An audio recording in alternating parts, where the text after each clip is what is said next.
ডেভিঙ্গোর একটা বিশেষ ভূমিকা আছে এই মিশনে। আমাদের আন্ডারকভার কপস গ্যাংস্টার হয়ে ক্রাইম সিন্ডিকেটের গ্যাংয়ে ঢুকে পড়েছে। আরে প্যান্ট তুমি কোত্থেকে পেলে? কারণ ক্রাইম স্পটে আমি তো এরম কোনো প্যান্ট পাইনি।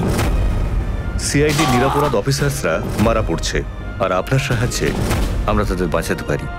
এটা কি করে হতে পারে? দয়ার রক্ত আমার প্যান্টে? দয়ার প্রাণ বিপন্ন।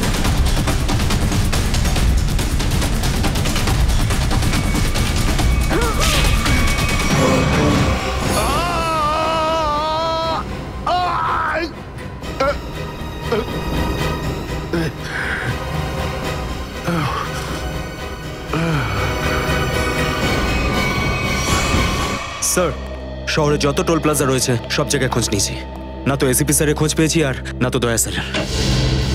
এসিপির খবর তো পাওয়া যায়নি, কিন্তু দয়ার খবর পাওয়া গেছে। জানতে পারা গেছে কোথায় ও? আগে কয়েকটা গুন্ডা ওকে উঠিয়ে নিয়ে কোথাও একটা বন্দি করে রেখেছে। ওর অবস্থা ভীষণই খারাপ। ইনি ডক্টর প্রমোদ। নমস্কার। গুন্ডারা জোর করে তুলে নিয়ে গেছিল। অ্যাকচুয়ালি দয়ার পিঠে গুলি লেগেছিল, যেটা গুন্ডারা এনাকে দিয়ে বার করিয়েছে। কি? দয়া স্যারের গুলি লেগেছে? হ্যাঁ। এখন দয়া কেমন আছে? ও বিপদ মুক্ত তো? কিছু বলতে পারবো না। আমি তো গুলিটা তো বের করেছি, কিন্তু ওখানকার পরিবেশ যেরকম কোনো রোগীর জন্য একদমই ভালো না। আপনার তো কিছু নিশ্চয়ই মনে আছে ডাক্তারবাবু। কোথায় গুন্ডাদের এই আটাটা? ওরা আমার চোখ দুটো বেঁধে দিয়েছিল, তাই আমি বলতে পারবো না কোথায় আছে। ওখানে গিয়ে তো কাপড় খুলে দিয়েছিল। ওখানে ওদের নিশ্চয়ই দেখেছেন। ওদের মুখটা মনে আছে আপনার? হ্যাঁ, দেখলে চিনতে পারবো। Very good. পঙ্কজ, স্কেচ আর্টিস্টকে ডাকো এক্ষুনি।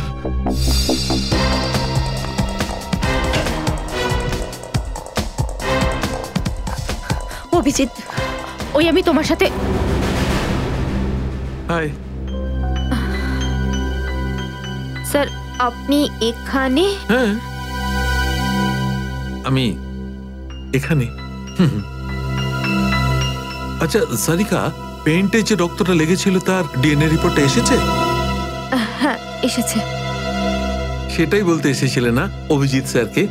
হয়তো তুমি আগেই বলে দিয়েছো। তোমার বসকে ডক্টর সালুকাকে বলার কথা মনেই হয়নি। ছাড়ো ছাড়ো, কোনো ব্যাপার না, কোনো ব্যাপার না। হতেই পারে, হতেই পারে। ছাড়ো ছাড়ো। কি আছে ওই ডিএনএ রিপোর্টে? ওই ব্লাড স্যাম্পলটা কার সারিকা?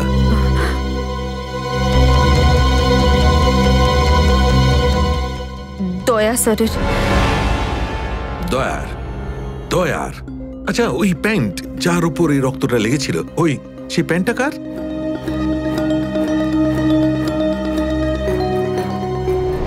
এটা কি করে হতে পারে?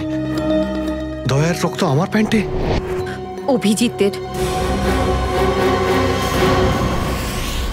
এত দূর যখন চলেই এসেছো, তোমাকে কি এমনি এমনি চলে যেতে দেবো আমি? বারে বাহ, দেখেই বলে গঙ্গা জলে গঙ্গা পুজো করা। কেতন খুব জল তেষ্টা পেয়েছে, ডাবের জল খাই না, চলো না। দাদা আসছে। কেতন, আরে না না না, কেন? ছাড়ো। চলো না প্লিজ। কেতন, কেতন। বাকি শপিং না অন্য কোনো দিন করো, চলো বাড়ি যাই। না না, আমি এখনই শপিং করবো। অন্যদিন কেন? আরে বোঝার চেষ্টা করো না, আমার শরীর খারাপ। প্লিজ প্লিজ না, বোঝার না, চেষ্টা এক্ষুনি। করো।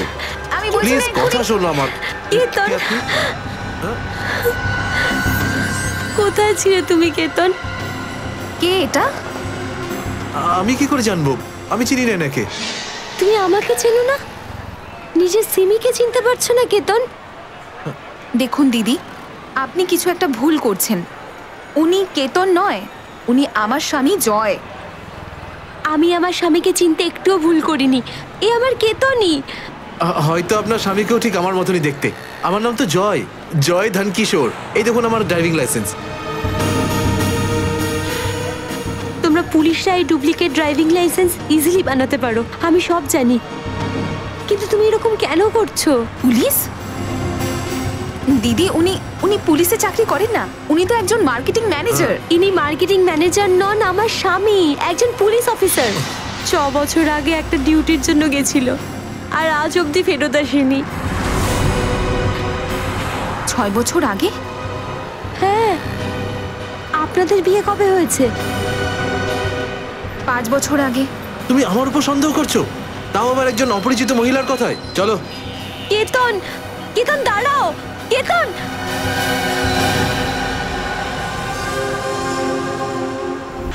অভিজিতের প্যান্টের ওপর দয়ার রক্ত। তিনবার টেস্ট করিয়েছি, কিন্তু ফলাফল ওই। আর সেই কারণে তুমি প্যান্টটা চুপচাপ সারিকাকে দিয়ে দিয়েছিলে, কারণ তুমি জানতে ওই প্যান্টে দয়ার রক্ত লেগে আছে। যদি আমি জানতাম যে আমার প্যান্টে দয়ার রক্ত লেগে আছে, তাহলে সেটা আমি টেস্ট করার জন্য কেন দেব?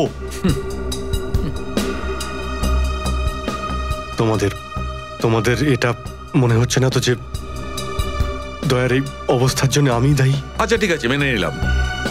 যদি তোমার কোনো দায় না থাকে তাহলে চুপচাপ তুমি সারিকাকে প্যান্টটা কেন দিলে?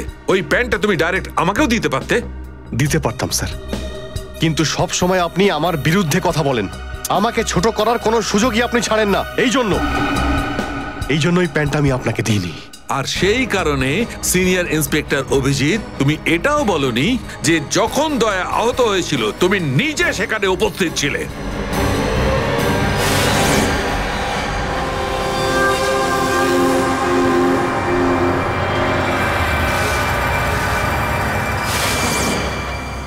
বলে দিতাম, যদি আমার মনে থাকতো। আমার এখনো কিছু মনে নেই যে ওই রাতে কি হয়েছিল। আপনার মনেই নেই যে ওই রাতে কি হয়েছিল? ডক্টর সালুকে, আমরা অভিজিৎ স্যার আর দয়া স্যারের বন্ধুত্বের উদাহরণ দিই, আর আপনি ওনাদের উপরে এরকম অপবাদ দিচ্ছেন? হ্যাঁ স্যার, অভিজিৎ স্যার নিজের জীবন দিয়ে দেবেন, কিন্তু দয়া স্যারের উপর একটা আঁচল লাগতে দেবেন না। ও আচ্ছা, চলো ঠিক আছে, মেনে নিচ্ছি। আমি আমার সমস্ত কথা ফিরিয়ে নিচ্ছি। I am sorry. আমি মেনে নিচ্ছি যে দয়া আজকে যে অবস্থায় আছে তার দায় অভিজিতের নয়, কিন্তু এই কথাটা আমি কিছুতেই মানবো না যে দয়া যখন আহত হয়েছিল তখন অভিজিৎ ওখানে ছিল আর ওর কিছুই মনে নেই। কিছু একটা ঘটনা অভিজিতের মাথায় নিশ্চয়ই ঢুকে গেছে, কিছু তো আছে। ইটস ইম্পসিবল, কিচ্ছু মনে নেই। ডক্টর সালুকে, আপনি আমার কাটা ঘায়ে আর নুন ছেটাবেন না। আপনি খুব ভালো মতোই জানেন যে আমার স্মৃতিশক্তি। জানি অভিজিৎ, আমাকে মনে করিয়ে দেওয়ার চেষ্টা করো না। আমি ভালো করে জানি অভিজিৎ, যখন সিনিয়র ইন্সপেক্টর অভিজিৎ কোনো প্রবলেমের মধ্যে পড়ে তখন ওর কাছে একটা মস্ত বড় হাতিয়ার আছে, ওর স্মৃতিশক্তি। প্লিজ সালুকে স্যার, আপনি অভিজিতের integrity. Hold on doctor Sarika, ইন্টিগ্রিটির পার্ট তুমি আমাকে পড়াতে এসো না। তুমি সিআইডির সবচেয়ে বড় নিয়ম ভেঙেছো, আমাদের কাছ থেকে এইরকম একটা বড় প্রমাণ লুকানোর। আন্ডারস্ট্যান্ড? ইন্টিগ্রিটি। স্যার, ওই দিন রাতের এমন কোনো কথা যেটা আপনার মনে আছে? যাই হোক,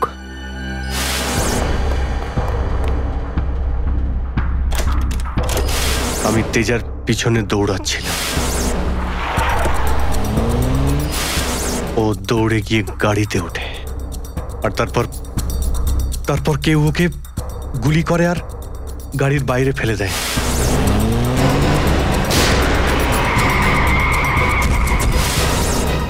যখন আমি দৌড়ে গিয়ে তেজার লাশের কাছে যাই, তখন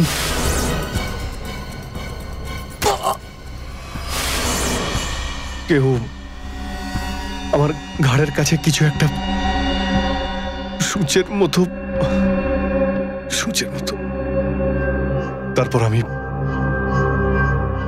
অজ্ঞান হয়ে যাই। আর তার পরের দিন যখন আমার চোখ খোলে, তখন আমি দেখলাম যে আমি রাস্তার পাশে পড়ে আছি।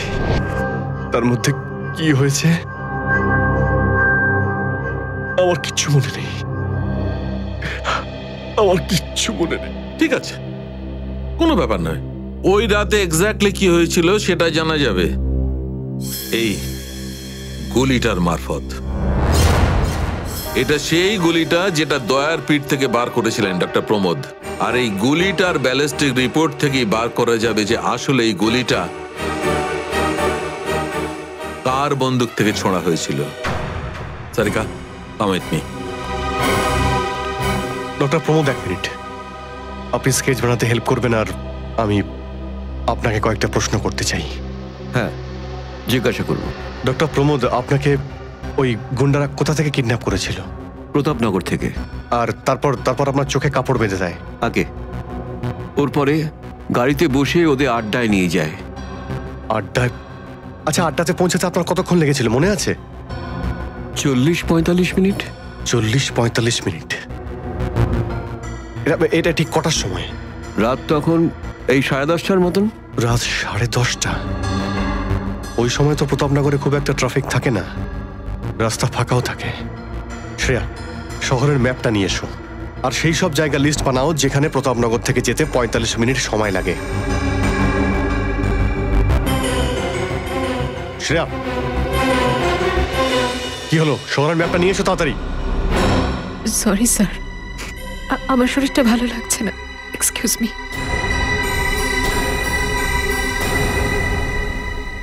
I can't believe this Maya, তুমি নিজের স্বামীর কথা বিশ্বাস করছো না, একজন অপরিচিত মহিলার কথা বিশ্বাস করছো তুমি। একটা মেয়ে অন্য একটা মেয়ের চোখের দিকে তাকালেই বুঝতে পারে যে সে সত্যি বলছে না মিথ্যে, আর ওর চোখে সত্যিটা ছিল, ওর চোখে জল মিথ্যে বলছিল না। মায়া, মায়া তুমি ওর কথায় বিশ্বাস করছো চোখের জল দেখে, আর তুমি আমাকে সন্দেহ করছো। সত্যিটা বলো, বলো সত্যি করে যে কতগুলো বউ আছে তোমার, বলো আমাকে জয়। আরে আমি তো একটা সামলাতে পারছি না, আবার অন্য কোথায় আনবো? সে তো তোমার কপাল ভালো যে মার্কেটে আজ তোমার সত্যিটা জানতে পারলাম, না হলে সারা জীবন আমি এটাই ভেবে যেতাম যে তুমি আমাকে ভালোবাসো। হ্যাঁ মায়া, এটা সত্যি যে আমি শুধুমাত্র তোমাকেই ভালোবাসি মায়া। তাহলে বলছো না কেন নিজের ব্যাপারে সত্যিটা?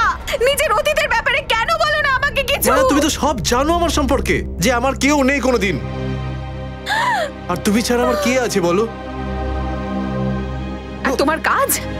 তুমি পুলিশে আছো নাকি মার্কেটিং ম্যানেজার? মার্কেটিং মায়া, সব মিথ্যে। আমি তোমার অফিসে যেতে চাই, আমি কিছু জানি না, আমি তোমার অফিসে যেতে চাই। ঠিক আছে, অফিস যেতে চাও? আমি সামনের সপ্তাহে তোমাকে আমার অফিসে নিয়ে যাবো, খুশি? কেন পরের সপ্তাহে কেন? হ্যাঁ কালকে কেন নয়? হ্যাঁ বরং আমি তো বলবো যে কাল নয়, আজ, আজই যেতে চাই আমি তোমার মায়া অফিসে। মায়া মায়া, সন্দেহের একটা লিমিট থাকে মায়া।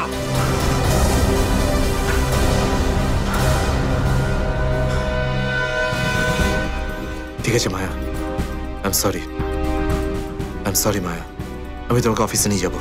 মিথ্যে কথা বলার একটা লিমিট আছে জয়, ওরফে কেতন।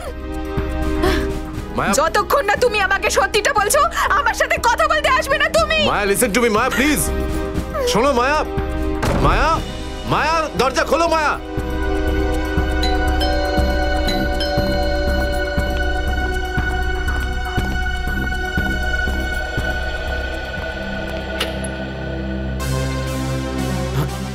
আপনি?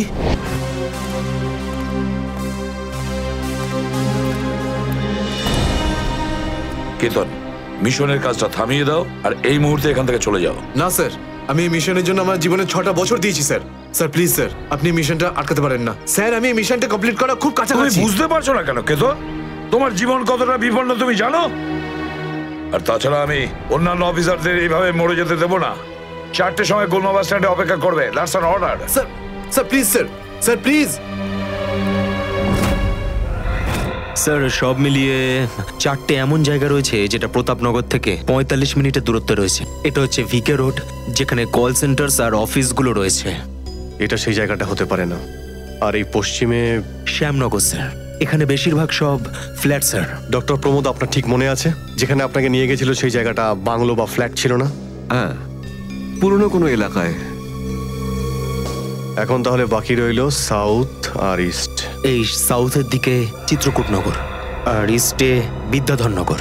চিত্রকূটনগরে তো অনেক দোকান রয়েছে, আর বিদ্যাধরনগর এখানে তো অনেক স্টুডিও রয়েছে, ফিল্মের শুটিং হয় এখানে। আরে শ্রেয়া, আচ্ছা এখন তোমার শরীর কেমন আছে? আমি ঠিক আছি স্যার, থ্যাংক ইউ। শ্রেয়া, চাইলে তুমি বাড়ি গিয়ে বিশ্রাম নিতে পারো, ততক্ষণ আমরা এসব খোঁজ নিচ্ছি। না স্যার, যতক্ষণ দয়া স্যার আর এসিপি স্যারের খোঁজ পাওয়া যাচ্ছে না আমার শান্তি হবে না। ওকে, ঠিক আছে। মানে দয়া হয় বিদ্যাধরনগরে, না হলে চিত্রকূটনগরে আছে। ডক্টর প্রমোদ, আপনাকে যেখানে নিয়ে গেছিল আশপাশ থেকে সেখানে কি কোনো শব্দ আসছিল? আপনি কিছু শুনেছিলেন ওখানে? হ্যাঁ, একটা গান বারবার শোনা যাচ্ছিল। মানে বলতে চাই প্রত্যেক আধ ঘন্টা পর ওই গানটাই শুনছিলাম। তার মানে আশেপাশে কোথাও ফিল্মের শুটিং চলছিল, মানে বিদ্যাধরনগর। বিদ্যাধরনগর, কারেক্ট। ফিল্মের সব স্টুডিও ওখানেই আছে। এটা খোঁজ নাও যে বিদ্যাধরনগরে কোন স্টুডিও আছে যেখানে এই গানটার শুটিং চলছিল।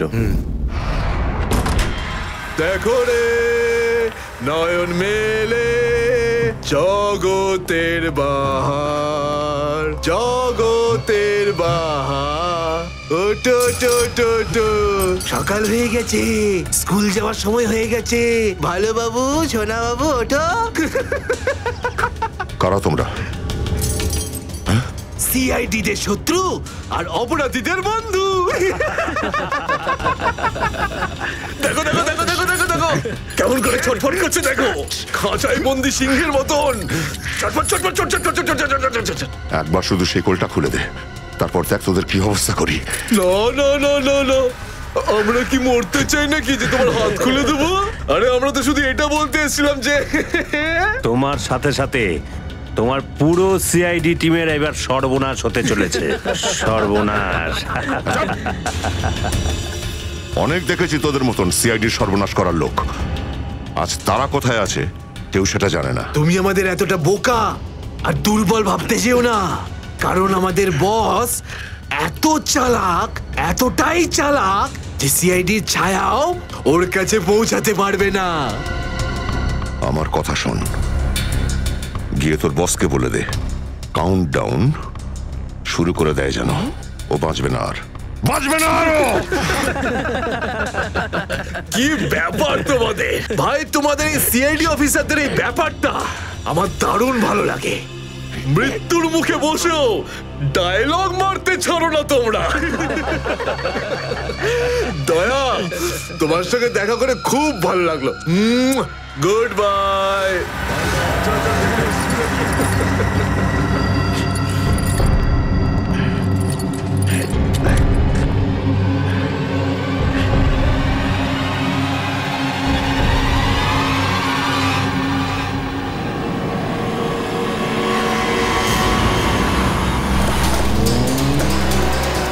সেদিন দেখা হয়েছিল গানটার শুটিং এই স্টুডিওতেই চলছিল, তাই তো? হ্যাঁ স্যার, এটাই সেটা, বিরাট স্টুডিও।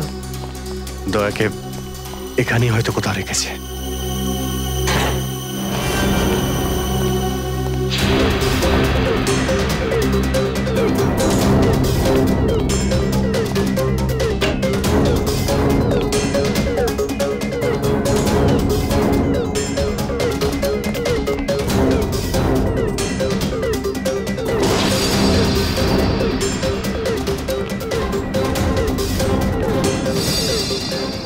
এত রক্ত? তার মানে স্যার দয়া স্যার এখানেই ছিলেন? এই শিকল দিয়ে বেঁধে রেখেছিল আমার বন্ধু দয়াকে। একবার যদি আমি এদের পাই না। স্যার, এই চায়ের কাপটা পেলাম, চা এখনো গরম রয়েছে। চা গরম আছে, তার মানে হলো ওরা এখান থেকে বেশি দূর যায়নি।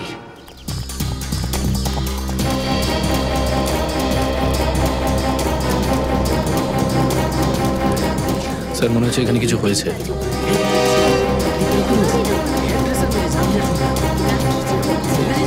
সরে যান, সরে যান প্লিজ, সরে যান, সাইড দিন। আমরা সিআইডি থেকে এসেছি। স্যার দেখুন না, কেউ ঋতুকে খুন করে ফেলেছে। কি করে হলো এইসব? বলতে পারবো না স্যার, আমরা সবাই শুটিং এ ব্যস্ত ছিলাম তো হঠাৎ গুলি চালাবার আওয়াজ পেলাম, আর এখানে এসে দেখলাম এই মরে আছে। কতক্ষণ আগে চলেছিল গুলি? স্যার এই ধরুন আধ ঘন্টা আগে। স্যার আমরা লোকাল পুলিশকেও ইনফর্ম করে দিয়েছি স্যার। ঠিক আছে, আপনারা একটু এখান থেকে পিছিয়ে যান একটু।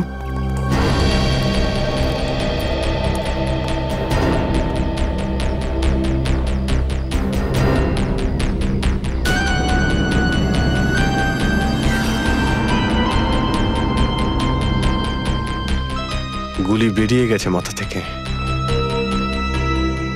গুলি লাগা 2 সেকেন্ডের মধ্যেই বেচারি মারা গেছে। গুলি লাগার পরেই এফোড় ওপড় হয়ে গেছে। একটু চেক করো আশেপাশে, দেখো গুলি এই ডিরেকশনে কোথাও পাও কিনা।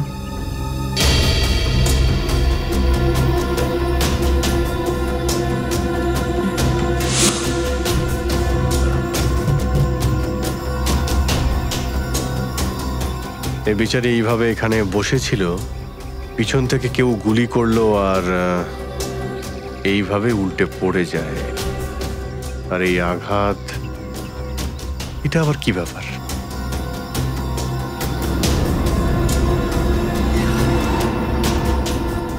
উইক পড়েছিল মেয়েটা।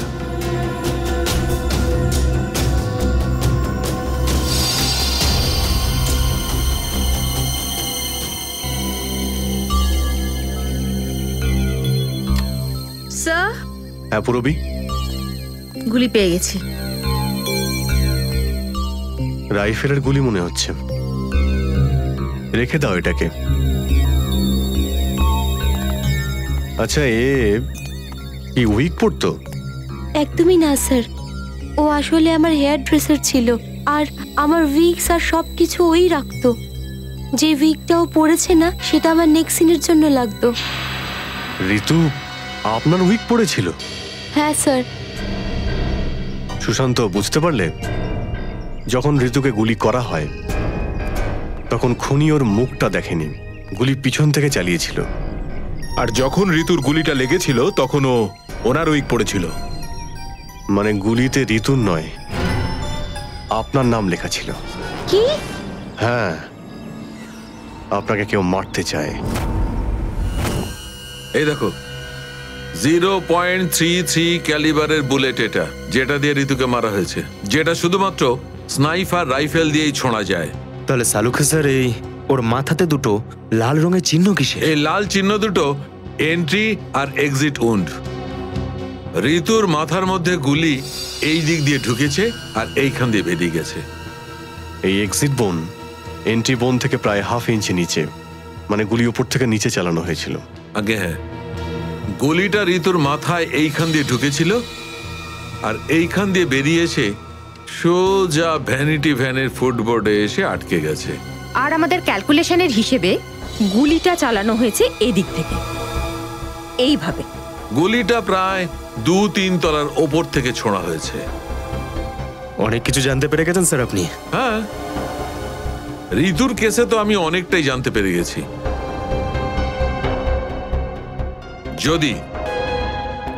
যদি আমি এইটা জানতে পারতাম যে দয়া আর আমার অন্যান্য অফিসারদের মধ্যে কি হয়েছিল,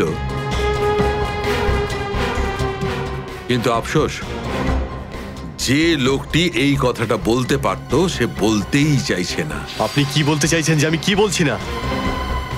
মনে থাকলে তো বলবো। আপনি সবসময় আমার বিরুদ্ধে বাজে অভিযোগ করেন।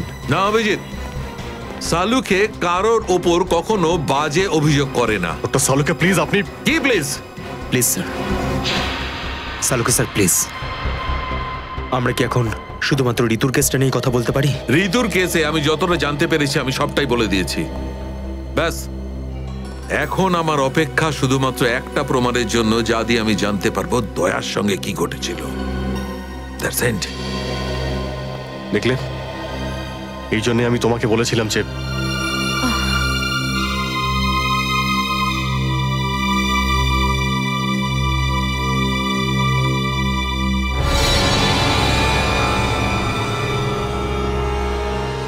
Sharp shooter.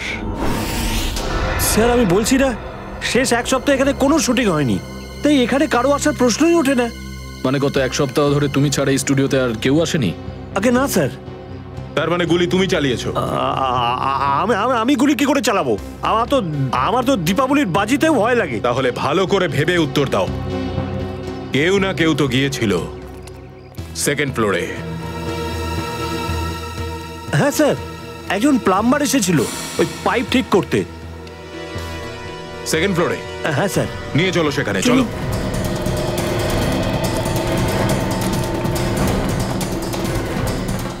কোন দিকে? এই দিকে।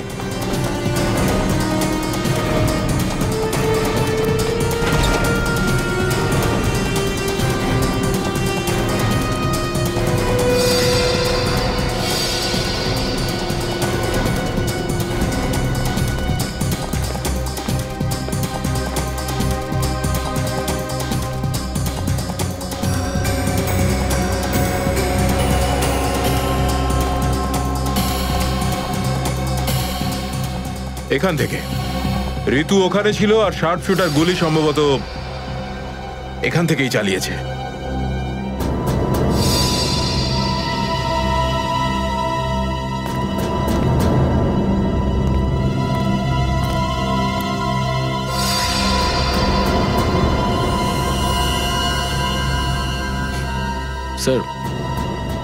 স্যার, লাবণ্যকে গুলি করা হয়েছিল। এই হলো ওই গুলিটার শেল। তুমি? স্যার, স্যার এতে আমার কোনো দোষ নেই স্যার। স্যার প্লিজ আমার বিরুদ্ধে কোনো কমপ্লেন করবেন না, আমার চাকরি চলে যাবে, প্লিজ প্লিজ। ভয় পেও না। আচ্ছা আমাকে এটা বলো, ওই প্লাম্বারের মুখটা দেখেছিলে তুমি? স্কেচ বানাতে পারবে? স্যার আসলে কি বলুন তো, আমি না চশমা ছাড়া কিছু দেখতে পাই না। আর ও যখন এসেছিল তখন আমার চশমা কোথাও হারিয়ে গিয়েছিল, আর আমি চশমাটাই খুঁজছিলাম। এই লাবণ্যর কোনো না কোনো শত্রু তো নিশ্চয়ই আছে, নইলে কেউ ওকে মারার চেষ্টা কেন করবে? এই লাবণ্য টিকুজি বের করেছি স্যার, ওর কারোর সাথে কোনো শত্রুতা ছিল না। হ্যাঁ স্যার, ফ্লপ হচ্ছিল ওর সব ফিল্ম। তাহলে এরকমও হতে পারে না যে অন্য কোনো অভিনেত্রী হিংসা বা ঈর্ষার কারণে ওকে মারার চেষ্টা করে থাকবে। লাবণ্য খুব বড় লোক নয় যে টাকা পয়সার জন্য ওর উপরে কেউ হামলা করবে। স্যার হতে পারে সত্যি এই গুলিটা ঋতুর উপরে চালানো হয়েছে, লাবণ্যের উপর নয়। আচ্ছা তোমরা কি ঋতুর ব্যাপারে ইনফরমেশন বের করেছো? হ্যাঁ স্যার, ঋতুরও কারোর সাথে কোনো শত্রুতা ছিল না। এমন কোনো না কোনো ব্যাপার আছে যা আমরা ঠিকমতো দেখতে পাচ্ছি না। এই লাবণ্যের যে আর্টিকেলগুলো আমরা পেয়েছি এর মধ্যে কোনো না কোনো ব্যাপার নিশ্চয়ই আমরা পাবো যার সঙ্গে কেসের কোনো না কোনো সম্পর্ক আছে। স্যার স্যার এটা 3 দিন পুরনো পেপার। এতে নিউজ আছে যে লাবণ্য জিনিসপত্র চুরি হয়েছিল ব্লু ইভ রিসর্ট থেকে। লাবণ্যের জিনিসপত্র চুরি হয়েছিল ব্লু ইভ রিসর্ট থেকে?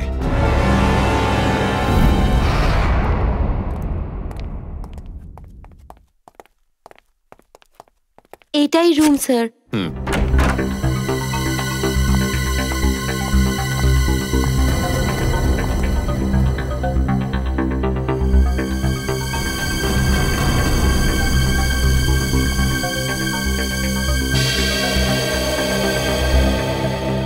এই ঘর থেকেই আপনার জিনিসপত্র চুরি হয়েছিল? একদমই তাই স্যার, কিন্তু খুব একটা দরকারি জিনিস ছিল না, এই এমনি 1,500-2,000 টাকা আর নকল জুয়েলারি। আর পুলিশ কোনো সূত্র পায়নি এখান থেকে? না স্যার। কিন্তু চোর এখানে আসলো কি করে?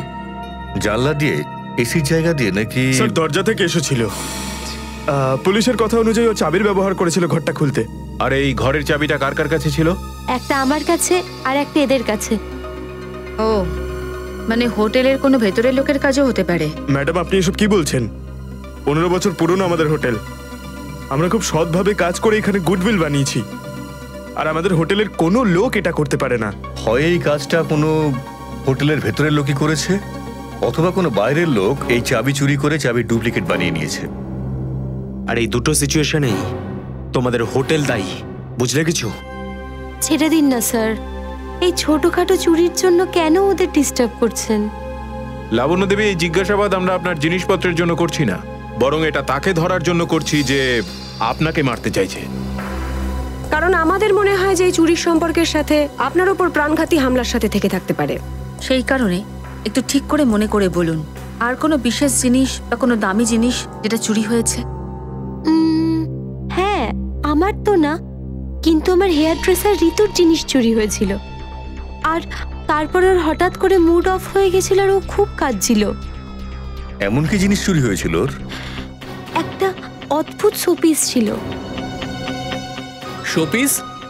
হ্যাঁ, আমিও অবাক হয়েছিলাম ভেবে যে একটা শোপিসের জন্য এত ভেঙে পড়ার কি আছে। আর আমি ওকে বলেও ছিলাম যে আমি ওকে একটা নতুন শোপিস এনে দেবো, কিন্তু হয়তো ওই শোপিসটা ওর জন্য খুব দামি ছিল।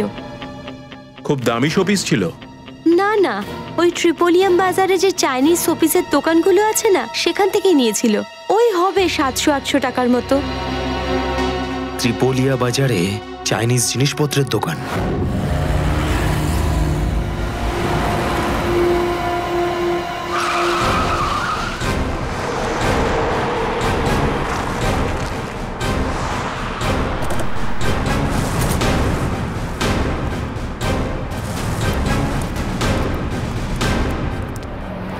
সিআইডি।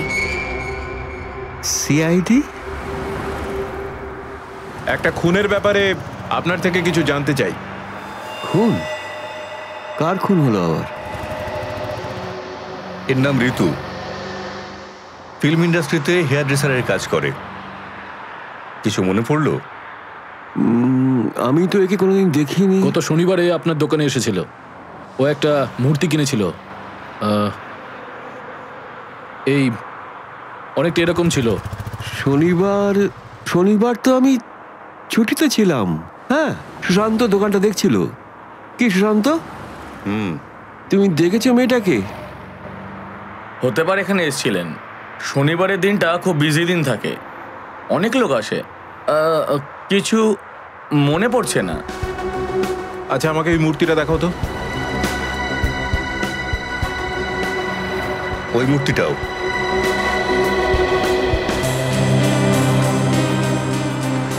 এরকম আর কটা পিস আছে আপনার দোকানে?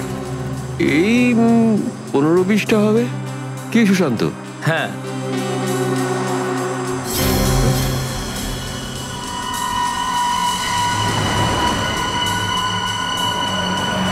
ওখানে ওই দুটো বক্সে ক্রস চিহ্ন দেওয়া কেন? আরে আরে ওটা তো ডিফেক্টিভ পিস, এগুলো ফ্যাক্টরিতে রিটার্ন যাবে, আপনার কোনো কাজে আসবে না। সেটা এক্ষুনি জানতে পারা যাবে। দেখাও ওটাকে। দেখাও।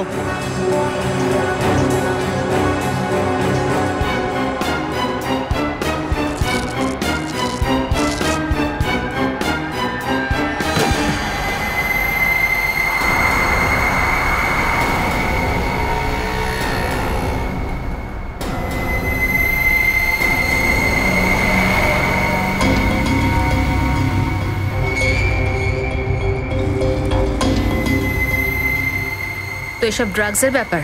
ঋতু কেউ এরকমই শপিস বেঁচেছিলে? সুশান্ত, তুমি আমার দোকানে থেকে ড্রাগসের কারবার করতে? এবার বন্ধ করো এই নাটকটা। অ্যারেস্ট করো এই দুজনকে। আসুন, পরে দেখছি। চল, তোকে বোঝাচ্ছি, চল। আমি কিছু করিনি স্যার। চল।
সুশান্ত, কে করলো এটা?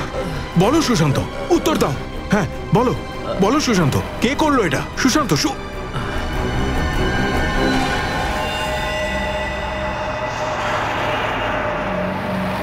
হি ইজ ডেড। স্যার, এটুকু তো নিশ্চিত ঋতুর মৃত্যুর সম্পর্ক এই ড্রাগ স্মাগলিং এর সঙ্গে রয়েছে। হ্যাঁ পুরবী, কিন্তু এই ড্রাগসের র্যাকেটের পিছনে কারা আছে?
কি ব্যাপার স্যার, এত আর্জেন্ট ডাকলেন? জয়, তোমার জীবনে ঝুঁকি আছে। তোমাদের মতন অফিসারদের ব্যাপারে ওরা জেনে গেছে, আর ওরা একের পর এক মেরে ফেলছে। এটা কি করে হতে পারে স্যার? আমাদের ব্যাপারে কে কাকে কি বলবে? সেটাই তো বুঝে উঠতে পারছি না। সেটারই তো খোঁজ নিতে হবে। তুমি একটা কাজ করো, এটার মধ্যে ভোপাল যাওয়ার টিকিট আর 10,000 টাকা রয়েছে। তাড়াতাড়ি এখান থেকে চলে যাও। যাও, তাড়াতাড়ি বেরিয়ে পড়ো। জয়, জয়, কি হয়েছে? জয়, জয়,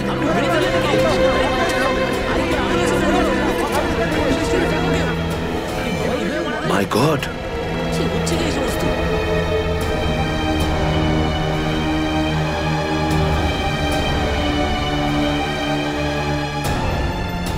আরো একজন আন্ডার কভার কপ মারা গেল, আরো একজন সিআইডি অফিসার মারা গেল, কিন্তু আমি ওকে বাঁচাতে পারলাম না। প্রফেসরের ফোনটা কেন লাগছে না? শ্রেয়া, দয়া স্যারও ঠিক ফিরে আসবেন যেরকম অভিজিৎ স্যার এসেছেন। স্যার কিভাবে ফিরে আসবেন? আমরা তো এটাও জানি না যে দয়া স্যার কোথায় আছেন। স্যার, নাই বা দয়া স্যারের খোঁজ পাওয়া যাচ্ছে, নাই বা এসিপি স্যারের। শ্রেয়া, ওনারা সিআইডি অফিসার, এরকম অনেক সমস্যার সম্মুখীন হয়েছেন। যেখানেই থাকুক না কেন, নিশ্চয়ই ভালো থাকবেন ওনারা। স্যার, আপনি এমনটা কিভাবে বলতে পারেন? আপনি রক্ত দেখেছিলেন তো? কতটা রক্ত পড়েছিল বলুন তো ওখানে? আর ওই গুলিটা, যে গুলিটা দয়া স্যারের শরীর থেকে বেরিয়েছিল। হ্যাঁ শ্রেয়া, আমি সবকিছু দেখেছি, কিন্তু তার মানে এটা তো নয় যে সিআইডি অফিসাররা মারা যান না। স্যার, হ্যাঁ স্যার, আপনি ঠিক আছেন তো? স্যার, কাল থেকে আপনাকে ফোনে পাচ্ছিলাম না। হ্যাঁ, আমি একটা জরুরি কাজে ব্যস্ত ছিলাম। এমন একটা টপ সিক্রেট কাজ ছিল, কাউকে বলতে পারিনি, এমনকি তোমাদেরও নয়। স্যার, কি স্যার, দয়া স্যারের কোনো খোঁজ পাওয়া যাচ্ছে না। দয়া স্যারের কোনো খোঁজ পাচ্ছ না মানে? স্যার, দয়া স্যার নিখোঁজ। কিন্তু গেল কোথায় ও? জানি না স্যার, ওনার ফোনটাও লাগছে না। আর ওনার গায়ে গুলিও লেগেছে।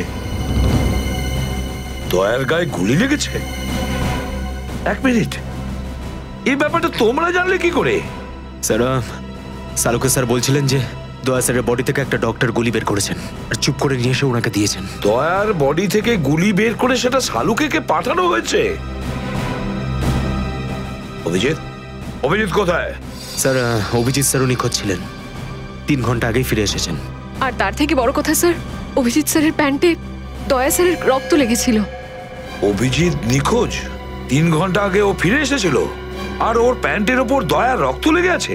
আর ওনার কিছুই মনে নেই স্যার। আর ওর কিছু মনে নেই? সেই একই ব্যাপার, সেই একই ব্যাপার। অভিজিৎ যখনই কোনো মুশকিলে পড়ে, ওর স্মৃতিশক্তি লোপ পেয়ে যায়। এসব কি হচ্ছে সিআইডির মধ্যে? আমাদের তিনজন আন্ডার কভার অফিসার মারা গেছে। ওই অফিসারদের ব্যাপারে আমি ছাড়া আর কেউ কিচ্ছু জানতো না, কিন্তু ওদের নাম বাইরে ফ্ল্যাশ হয়ে গেছে। কিভাবে? স্যার, এই কথাটা যদি শুধু আপনি জানতেন তাহলে। সেটাই তো বলছি আমি সচিন, সেটাই তো বুঝে উঠতে পারছি না এসব কি করে হলো, কিভাবে হলো। এটার একটাই মানে দাঁড়ায় সচিন, আমাদের মধ্যেই কেউ একজন আছে যে আমাদের সঙ্গে বেইমানি করছে, আমাদের সাথে বেইমানি করছে। একজন বেইমান আছে। আর স্যার, একটা কথা আরো, একজন হেয়ার ড্রেসার খুন হয়ে গেছে স্যার। Hair dresser? হ্যাঁ স্যার, শুটিং চলাকালীন ওকে খুন করা হয়েছে। স্যার, মনে হচ্ছে এই খুনটা ড্রাগসের কারণে হয়েছে। আর স্যার, তদন্ত করতে করতে একটা লোক পর্যন্ত পৌঁছেছি, কিন্তু শেষে ও মারা যায়। আর স্যার, ওর পকেট থেকে আমরা এই কাগজটা পেয়েছি। স্যার, এটার উপরে কিছু নাম্বার লেখা রয়েছে। 1856372459, 1835672345। আমার মনে হয় সচিন, এটা কোনো টেলিফোন বা মোবাইলের নাম্বার নয়। এই নাম্বারটা অন্য কিছু, এই নাম্বারটা অন্য কিছুরই হবে। কিন্তু কি, কিসের নাম্বার? এরা তো সব তোমার সঙ্গেই আছে। তোমার অফিসাররা তো তোমাকে খুঁজে খুঁজে হয়রান হয়ে গেল। আমি কোথায় গিয়েছিলাম ওরা জানে। এবার তুমি বলো, এমন কোন কথা আছে যেটা ফোনে বলতে পারোনি? প্রদ্যুমন, এই কথাটা আমরা দুজন আলাদা বলতে পারি না। কেন? এমন কি কথা আছে যে এদের সামনে তুমি বলতে পারছো না? বলতে পারি, কিন্তু ভয় পাচ্ছি যে যে লোকটাকে এরা হিরো মনে করে, যারা তার মতো হতে চেষ্টা করে, স্বপ্ন দেখে, যাতে ও নিজে এই লোকেদের দৃষ্টিতে পড়ে না যায়। এসব ঘুরিয়ে ফিরিয়ে কথা বন্ধ করো সালুকে, পরিষ্কার করে বলো আর সবার সামনে বলো। ঠিক আছে, পরিষ্কার করে বলছি আর আমি সবার সামনে বলছি, কিন্তু যেটা আমি বলবো সেটা শুনে কেউ যেন মনে করো না যে আমি কারোর ওপর বদলা নিচ্ছি বা কারোর সঙ্গে শত্রুতা করছি। ক্রাইম স্পটের ব্যালিস্টিক রিপোর্ট এসে গেছে। কি লেখা আছে রিপোর্টে? প্রথম গুলিটা চলে কালুর ওপর, অভিজিতের বন্দুক থেকে। আমাদের আন্ডারকভার কপের উপরে? আগে হ্যাঁ, শুধু তাই নয়, দ্বিতীয় গুলিটা চালানো হয়েছিল ভিকুর ওপর, দয়ার বন্দুক থেকে। না, এরকম হতে পারে না।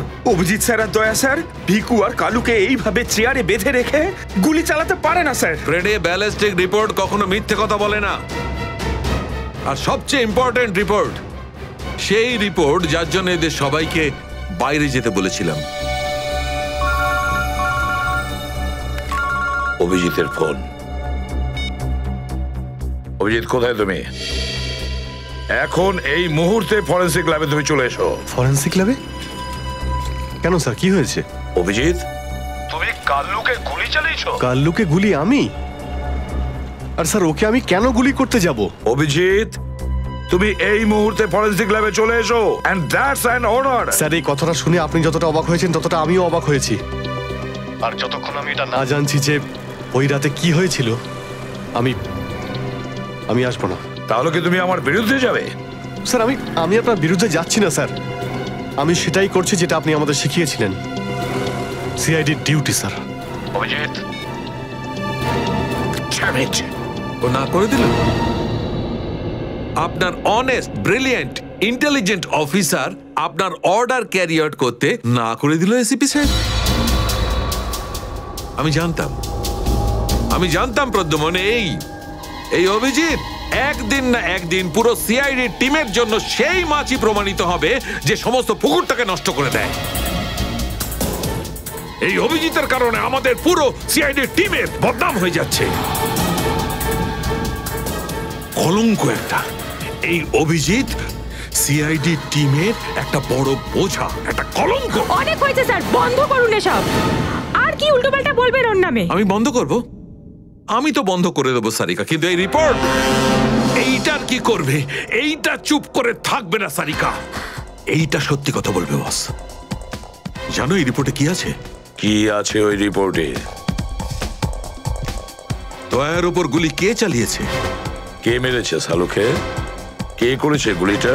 প্রদ্যুম্ন, দয়ার উপর গুলি তোমার honest, brilliant, intelligent officer Abhijit চালিয়েছে। কি? দয়া অভিজিতের গুলির শিকার হয়েছে প্রদ্যুম্ন। অভিজিৎ গুলি চালিয়েছে দয়ার ওপর। অভিজিৎ? অভিজিৎ অভিজিৎ দয়াকে গুলি করেছে?